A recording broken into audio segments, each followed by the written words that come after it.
of class 8 of squares and square roots.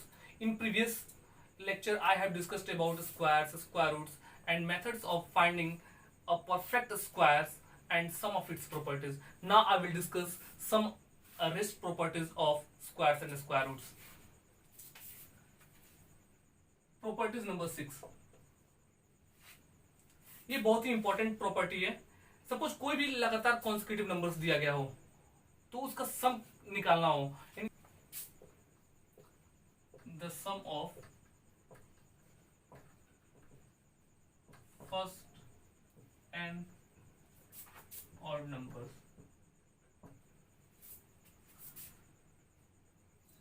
कोई भी लगातार ऑड नंबर दिया गया हो उसका सम क्या होता है. In the sum of first and odd number, इसको लिखते हैं इज एन स्क्वायर. कोई भी लगातार एन ऑड नंबर्स का सम जो होता है वो एन स्क्वायर होता है. इसका मतलब मुझे कुछ समझ में नहीं आया. चलिए हम इस पे एग्जांपल पे देखते हैं इसको. सपोज यहां पे लिखा गया हो 1 plus 3 plus 5 plus 7 plus 9 is equal to what. Simply इसको ऐड कीजिए. 1 3 4 4 5 9 9 7 16 69 25. इसको लिख सकते हैं 25. और 25 क्या है, एक परफेक्ट स्क्वायर है. और किसका स्क्वायर है, 5 का स्क्वायर है. कुछ समझ में आ रहा है. देखिए यहाँ पे तो हमने बोला कोई भी फर्स्ट एंड ऑड नंबर्स का जो सम जो होगा वो एन स्क्वायर होगा. वो कैसे निकला, काउंट कीजिए. यहाँ पे कितने नंबर्स हैं, 1 2 3 4 5 है ना. यहाँ पे 5 का स्क्वायर आया हुआ है. यानी कोई भी नंबर दिया गया हो, कंसेक्यूटिव ऑड नंबर्स जितना भी दिया गया हो, उसके सारे सबका सम जो होता है वह जितने नंबर्स ऑड नंबर्स उसमें जुड़े हुए होते हैं उनका स्क्वायर कर देंगे तो वो इसके इक्वल होता है. एक और एग्जांपल चेक करते हैं. अगर यहाँ लिखा गया 1 3 5 7 9 11 13 15 17 इज इक्वल टू, बताइए क्या होगा. चेक करते हैं इसको. मैंने बोला कि कोई भी एन ऑड नंबर्स दिया गया हो, सारे ऑड नंबर्स हैं और एन कंसेक्यूटिव ऑड नंबर्स हैं, तो अगर इसको हम ऐड करेंगे तो क्या आएगा. तो मैंने बोला एन स्क्वायर आएगा. तो यहाँ पे पहले काउंट करते कितने ऑड नंबर्स यहाँ पे हैं. 1 2 3 4 5 6 7 8 9. डायरेक्ट लिखिए 9 का स्क्वायर इट मींस 81. आप चाहे इसको ऐड करके चेक कर सकते हैं क्या 81 आ रहा है. डेफिनेटली आएगा. एक प्रॉपर्टी हुआ ये. एक बहुत ही इंपॉर्टेंट प्रॉपर्टी है कि कोई भी दो लगातार संख्याओं के स्क्वायर्स के बीच में कितने नंबर्स लाई करते हैं.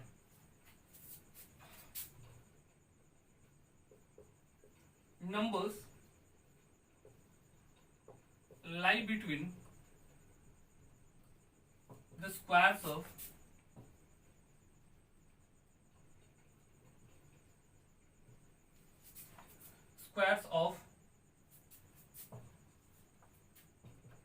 two consecutive numbers. दो लगातार संख्याओं के स्क्वायर्स के बीच में कितनी संख्याएं लाई करती है इसको चेक करते हैं. पहले एग्जांपल देखते हैं, उसके बाद इसके मैं रूल्स को बताऊंगा. सबसे पहले एग्जांपल देखते हैं. सपोज यहाँ पे 2 का स्क्वायर दिया गया और 3 का स्क्वायर दिया गया हो. इन दोनों के बीच में कितने नंबर लाई करते हैं. तो 2 का स्क्वायर क्या मिलेगा आपको 4 और 3 का स्क्वायर क्या मिलेगा आपको 9. इसके बीच में कितने नंबर हैं, काउंट कीजिए. 5 6 7 एंड 8. बिटवीन का मतलब होता है जिनके जिनके बीच पूछा जाए उसको छोड़कर बीच में जितने भी नंबर आएंगे वो सारे नंबर बिटवीन में आते हैं. इसका मतलब 4 और 9 के बीच, 4 और 9 को छोड़ देंगे, इनके बीच में ये जो सारे नंबर आएंगे वो 2 के स्क्वायर और 3 के स्क्वायर के बीच में आएंगे. कितने नंबर हुए 1 2 3 4. क्लियर. तो ये कितने नंबर हुए 4 नंबर हुए. 4 नंबर दो लगातार संख्याओं के स्क्वायर के बीच में आ रहा है. इसका मतलब ये हुआ कि देखिए तो यहाँ पे छोटी वाली संख्या का अगर हम डबल कर दें, मैंने 2 से मल्टीप्लाई कर दें तो उसके बराबर होगा. यानी ये आ जाएगा 2 into 2 इज इक्वल टू 4. समझ में नहीं आया होगा. एक और एग्जांपल चेक करते हैं. सपोज यहां पे लिखा गया हो 7 का स्क्वायर एंड 8 का स्क्वायर. 7 और 8 के स्क्वायर के बीच में कितने नंबर लाई करेंगे. 7 का स्क्वायर होता है 49 और 8 का स्क्वायर होता है 64. 49 एंड 64 के बीच कितने नंबर लाई करेंगे, इसको आप लिख सकते हैं। लेकिन मैं डायरेक्ट लिखूं तो क्या लिख सकता हूं, 7 का और 8 के स्क्वायर के बीच में जो नंबर लाई करेंगे वह 2 इंटू 7 लाई करेंगे। 14 नंबर्स होंगे जो 7 के स्क्वायर और 8 के स्क्वायर के बीच में लाई करेंगे। आप चाहे तो लिख कर भी चेक कर सकते हैं। तो यहां से एक चीज रूल क्या निकल के आता है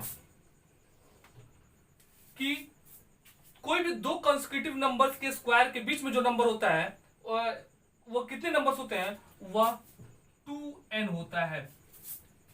यानी 2n का मतलब ये हो गया कि n जो होता है वह क्या होता है, स्मॉलेस्ट नंबर है। और कंसेक्यूटिव नंबर्स का मतलब क्या हो गया, यानी इसको लिख सकते हैं, रूल क्या हो सकता है, between n square and n plus 1 whole square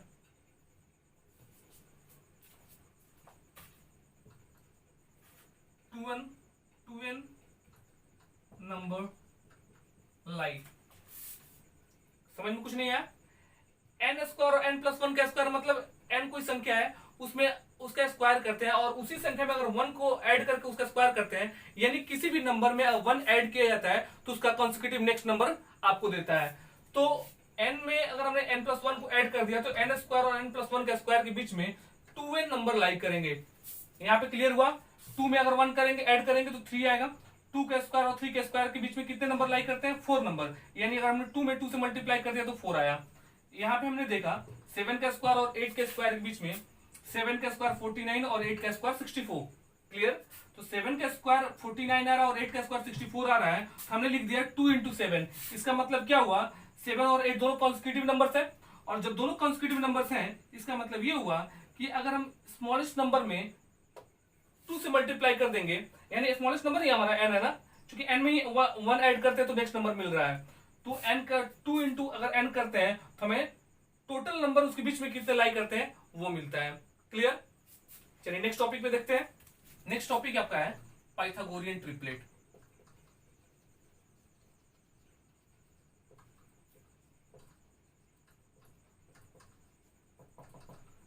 Pythagorean triplet क्या होता है, हमने पेयर सुना था। पेयर का मतलब होता है 2, ट्रिपलेट का मतलब हो जाएगा 3। 3 की ग्रुपिंग को हम ट्रिपलेट बोलेंगे और 2 के ग्रुपिंग को पेयर बोलते हैं। लेकिन यहाँ पे पाइथागोरियन क्या होता है, पाइथागोरियन का मीन्स होता है कि पाइथागोरस को वेरीफाई कर जो करेगा वो पाइथागोरियन कहलाएगा। तो पाइथागोरस एक थ्योरम है। आप अगर आपको याद हो तो 7th क्लास में आप एक बार रिमाइंड कर सकते हैं। 7th क्लास में एक राइट एंगल ट्रायंगल है,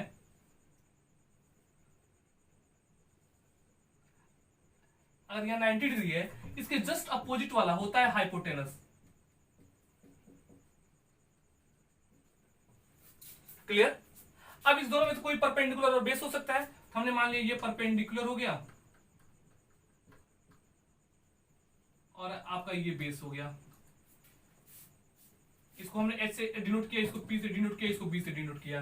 तो आपका हाइपोटेनस क्या होता है, राइट एंगल ट्रायंगल का सबसे लॉन्गेस्ट साइड होता है।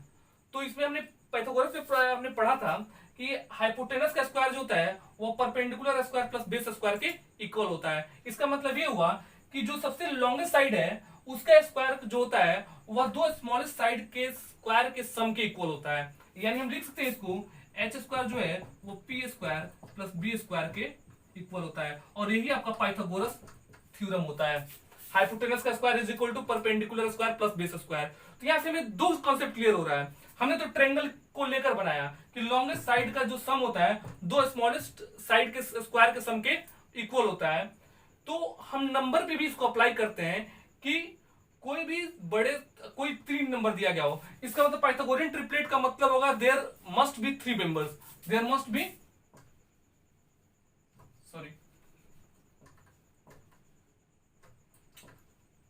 there must be 3 members। यहाँ पे अवश्य 3 मेंबर होंगे। जैसे यहाँ पे हाइपोटेनस बेस और परपेंडिकुलर मिल रहा था, यहाँ भी पाइथागोरियन ट्रिपलेट में वही सेम प्रॉपर्टी काम कर रहा है। यानी हाइपोटेनस परपेंडिकुलर और बेस जो होता है पाइथागोरस को वेरीफाई कर रहा है। यानी हाइपोटेनस का square is equal to perpendicular square plus base square. यहां से क्लियर ये हो रहा है कि ये जो होता है सबसे लंबा वाला साइड है, ये दोनों छोटे छोटे साइड है, इसका स्क्वायर जो होता है इसके स्क्वायर प्लस इसके स्क्वायर के इक्वल होता है।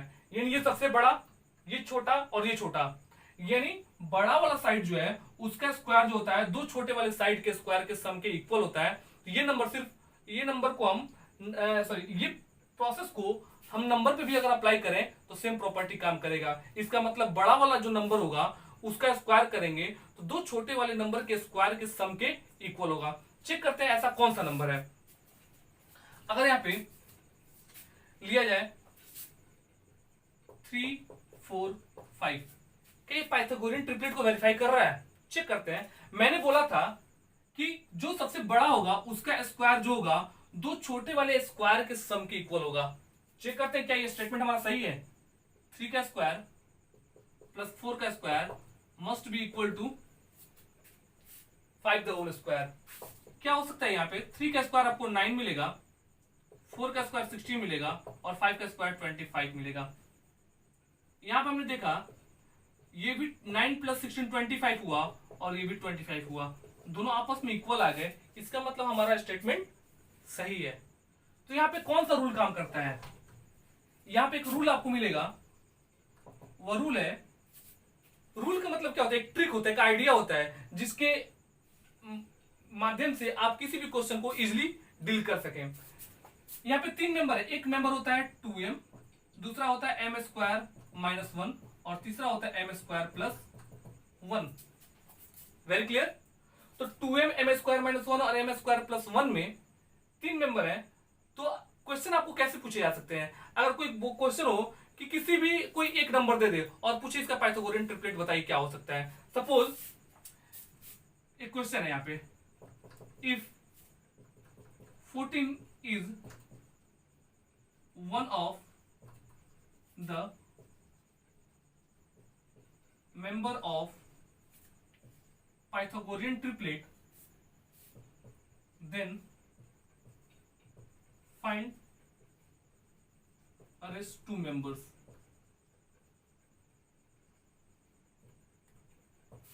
अगर 14 जो है किसी पाइथागोरियन ट्रिपलेट का एक मेंबर है तो बताना है कि बाकी के दो मेंबर्स कौन कौन से हैं। तो हम क्या करते हैं, सबसे सिंपल क्या होगा, अगर हम 2m ये पूरा एक मेंबर है, ये भी मेंबर है और ये भी 3 मेंबर है। यहाँ पे हमने क्या किया, एज्यूम कर लिया कि 2m जो है वो क्या है, एक मेंबर है जो 14 के इक्वल है, यानी दोनों आपस में इक्वल है।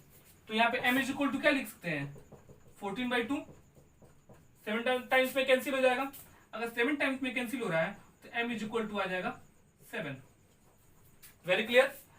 अगर ये 7 आ रहा है तो देखिए यहाँ पे m square minus 1 is equal to क्या लिख सकते हैं, 7 का square minus 1, 49 minus 1 is equal to 48 and m square plus 1 is equal to क्या लिखा जा सकता है, 7 square plus 1 is equal to 49 plus 1 is equal to 50। हमारे पास 14 ऑलरेडी एक मेंबर था, दो मेंबर 48 और 50 निकल गए। इसका मतलब ये होगा कि 14 का स्क्वायर प्लस 48 का स्क्वायर जो होगा वो 50 के स्क्वायर के इक्वल होगा। Then 14, 48 and 50 are the Pythagorean triplets. Clear? Any doubt? अगर ऐसा कोई भी डाउट हो तो आप कमेंट्स करें और पूछें, क्योंकि आपका कमेंट से मुझे नेक्स्ट वीडियो को बनाने में मोटिवेशन मिलेगा और मैं इसे बेहतर बनाने की कोशिश करूंगा। चलिए नेक्स्ट हम देखते हैं हम कि अगर ये तो रहा आपका पाइथागोरियन ट्रिपलेट, इसके अलावा भी हम कोई एग्जांपल ले सकते हैं। कोई भी नंबर आप लीजिए जिसको आप यहाँ पर इसको एक लॉजिक दिखेगा। हमने आप बोल सकते हैं कि सर आपने 2m इज इक्वल टू 14 क्यों नहीं लिया, क्यों लिया, सॉरी। तो हमने इसलिए लिया कि 2m इज इक्वल टू 14 लेंगे तो m का वैल्यू निकालना हमारे लिए इजी है। अगर हम m square minus 1 is equal to हमने 14 लिया होता तो m square is equal to कितना होता, -1 इधर जाता तो प्लस हो जाता, यानी 14 प्लस 1 15 हो जाता। m इज इक्वल टू कितना होता, प्लस माइनस √15 हो जाता। क्या हम इसको निकाल सकते हैं, लेकिन क्या इजी हमारे लिए, थोड़ा कॉम्प्लिकेशन क्रिएट करेगा। तो हम इसको फाइंड आउट नहीं करके हमने ऐसा एज्यूम किया जिससे इजीली हम m का वैल्यू को फाइंड कर सकें। तो ये रहा आपका पाइथागोरियन ट्रिपलेट। नेक्स्ट टॉपिक जो आपका है वह है कि किस स्क्वायर्स को कौन कौन से मेथड से हम फाइंड कर सकते हैं। तो उसके कुछ यूजुअल मेथड्स होते हैं जो हम नॉर्मली मल्टीप्लाई करके निकालते हैं। उसके बाद आपका एक कॉलम मेथड आता है और एक आपका डायगोनल मेथड आता है। चेक करते हैं ये तीनों मेथड्स होते क्या है।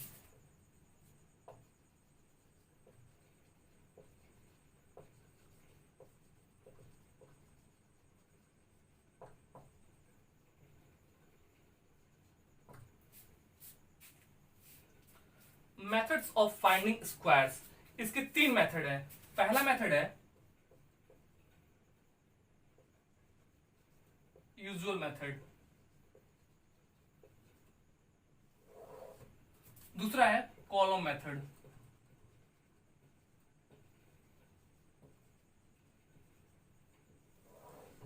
Third one is diagonal method.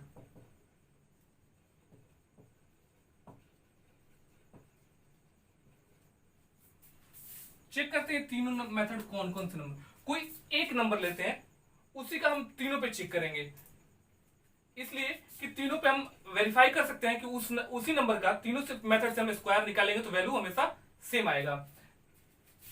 हमने क्या किया 13 लिया, चलिए हमने 13 लिया, 13 का स्क्वायर करेंगे तो क्या मिलेगा, इसको हम यूजुअल मेथड क्या होता है 13 इंटू 13 लिखेंगे और मल्टीप्लाई करेंगे तो ये मिलेगा 169। तो आपका कॉलम मेथड क्या होगा फिर, तो कॉलम मेथड का मतलब होता है यहाँ पे आपको आइडेंटिटी याद आएगा, इसको ऐसे ए स्क्वायर 2ab और बी स्क्वायर का फॉर्म में लिखा गया होता है। आपको पता होगा ये किसका आइडेंटिटी होता है, ए प्लस बी का होल स्क्वायर होता है। ए प्लस बी का होल स्क्वायर जो होता है A square plus 2ab plus B square का फॉर्म में आता है। तो आपको इसी के फॉर्मेट पे थोड़ा सा ये आपको नजर आएगा। इसको हम इस तरीके से हमने लिखा। और तो देखिए यहाँ पे क्या होता है कि 13 का मतलब ये हुआ, इसको हमने माना a और इसको माना b। क्लियर, a की जगह पे a का वैल्यू पुट करेंगे, b की जगह पे b का वैल्यू पुट करेंगे। It means a is equal to 1 और b is equal to 3 put करना है। यहाँ पे a का स्क्वायर यानी 1 का स्क्वायर, b का स्क्वायर यहाँ पे 2ab 2 इंटू 1, a की जगह पे 1, b की जगह पे कितना है 3 है और b का स्क्वायर यानी 3 का स्क्वायर। क्लियर, अब इसको चाहे तुम क्या लिखते हैं, 3 का स्क्वायर जो होगा आपको 9 हो जाएगा, 2 1 जा 2 3 जा 6 हो जाएगा और 1 का स्क्वायर 1 हो जाएगा। क्लियर, तो क्या लिख सकते हैं इसको लिखा जा सकता है 961 और ये 169 आपका रिजल्ट मिल गया। हो सकता है यहाँ पे डबल डिजिट आ जाए, यहाँ पे डबल डिजिट आ जाएगा, लेकिन हम क्या करेंगे अभी क्वेश्चन देखते हैं। इस पे डबल डिजिट आएगा तो हम इसको कैसे रिमूव कर सकते हैं यहाँ से। चलिए हम देखते हैं एक और क्वेश्चन। अगर 19 का स्क्वायर निकालना हो तो 19 का स्क्वायर को हम क्या लिखते हैं 19 इंटू 19 और 19 इंटू 19 361 होता है। क्लियर, क्या इस मेथड पे काम करता है। 19 मतलब क्या हो जाए 19 ऐसे लिखेंगे, ये आपका 1a हो गया और 9b हो गया, रखेंगे इस आइडेंटिटी पे तो ये हो जाएगा 1 का स्क्वायर इंटू 2 इंटू 1 इंटू 9 और ये हो जाएगा 9 का स्क्वायर। इसको कैसे लिखा जा सकता है, इसको लिखेंगे हम 9 का स्क्वायर आपको 81 हो जाएगा, 2 1 जा 2 9 जा 18 हो जाएगा और 1 का स्क्वायर 1 हो जाएगा। हमने बोला अगर यहाँ पे सिंगल डिजिट था तो डायरेक्ट हमने जैसे था एज यूजुअल हमने लिख दिया, लेकिन यहाँ पे क्या हो रहा है डबल डिजिट आ रहा है। तो डबल डिजिट आ रहा है इसका मतलब यूनिट प्लेस का डिजिट वही रह जाएगा, ये यही रह जाएगा। ये क्या होगा आगे जाके ऐड हो जाएगा, नेक्स्ट वाले में ऐड करेंगे तो कितना हो जाएगा, ये 8 8 16 2 1 1 और 1 2 हो जाएगा, 26 हो जाएगा। अब यहाँ पे 2 डिजिट आ गया, इसमें क्या होगा ये वाला डिजिट यही रह जाएगा और ये नेक्स्ट जो होगा इसमें जाके ऐड हो जाएगा। इसको ऐड करेंगे तो ये 3 हो जाएगा। अब देखिए तो क्या होता है, इसका यूनिट प्लेस का डिजिट 1, इसके यूनिट प्लेस का डिजिट 6 और यहाँ पे जो आया टोटल हमने लिख दिया ये 361 आया। वेरी क्लियर, ऐसे कोई भी नंबर होंगे आप बहुत ही आसानी से इस कॉलम मेथड के द्वारा निकाल सकते हैं। नेक्स्ट वन है आपका डायगोनल मेथड। डायगोनल मेथड भी बहुत इजी मेथड है। एक आपको सिंपली एक आपको बॉक्स इस तरीके से बनाना है। अब ये देखिए मेथड कैसे काम करेगा। अगर 2 डिजिट का नंबर है तो 2 बाई 2 यानी 2 रो 2 कॉलम बनाएंगे। 3 डिजिट का है तो 3 रो 3 कॉलम बनाएंगे, ऐसे ही बनाते जाएंगे। तो सपोज आपका 13 का निकालना है, 13 का कितने डिजिट का नंबर है 2 डिजिट का नंबर है, तो 2 डिजिट का नंबर है, इसका मतलब ये होगा इसको 2 बाई 2 में डिवाइड करेंगे। क्लियर, तो देखिए यहाँ पे क्या होगा, यहाँ पे एक बार 13 लिख देंगे और 13 ऐसे लिख देंगे। डायगोनल मेथड का मतलब है कि एक डायगोनल ऐसे बनाएंगे, एक बिल्कुल सॉरी ऐसे लेकर आएंगे और एक ऐसे हो गया। क्लियर, मल्टीप्लाई कीजिए, यहाँ पे इस दोनों को मल्टीप्लाई करेंगे पहले, क्या होगा 1 3 जा 3, 3 मतलब ये यूनिट प्लेस का डिजिट हो गया, सॉरी ये टेंस प्लेस का डिजिट, ये यूनिट प्लेस का डिजिट, सॉरी 3 1 जा 3 लिखेंगे, ये 3 हो गया। क्लियर। अब ये 1 जो होगा इससे मल्टीप्लाई करते हैं इसको, 1 1 जा 1 यानी 1 और 0 आएगा आपका, ऐसे मिला। सेम प्रॉपर्टी यहां काम करें, 3 3 जा 9 0 9 एंड 3 1 जा 3 0 3। क्लियर। अब करना क्या है, इसके नीचे देखिएगा, इस वाले डायगोनल में एक डायगोनल, इसके नीचे कौन कितना नंबर, एक ही नंबर है 9, इस वाले डायगोनल में 303 है, इसको ऐड कर लेंगे तो कितना आएगा, ये इसको ऐड करेंगे 3033 6 हो गया। इस वाले में देखिएगा 0 1, इसको अगर हम ऐसे लाएं तो ऐसे आ रहा है 0 1 0, कितना हो जाएगा ये आपका हो जाएगा 1, और इस वाले में कितना आ रहा है, इस वाले में 0 का 0 है। अब सबको लिखेंगे एक साथ, क्या हो जाएगा 0 1 6 9, तो 0 जो फर्स्ट में है उससे कोई मतलब नहीं, इसको डायरेक्ट लिख सकते हैं 169। कोई डाउट? तो ऐसे कोई भी क्वेश्चंस आपको होंगे डायगोनल मेथड के द्वारा, तो उसको आप फाइंड आउट कर सकते हैं बहुत इजी तरीके से। तो इस पे जो भी क्वेश्चंस मिले होंगे आपको एक्सरसाइजेस से, उसको डील करेंगे। अभी नेक्स्ट वीडियो में किस टाइप के क्वेश्चंस इससे आ सकते हैं वो एक एक क्वेश्चन करके मैं डील करूंगा, थर्ड पार्ट इसका बनाऊंगा जो, और उस क्वेश्चन में से आपका पूरा कॉन्सेप्ट क्लियर हो जाएगा कि स्क्वायर एंड स्क्वायर रूट से कैसे कैसे क्वेश्चन आते हैं।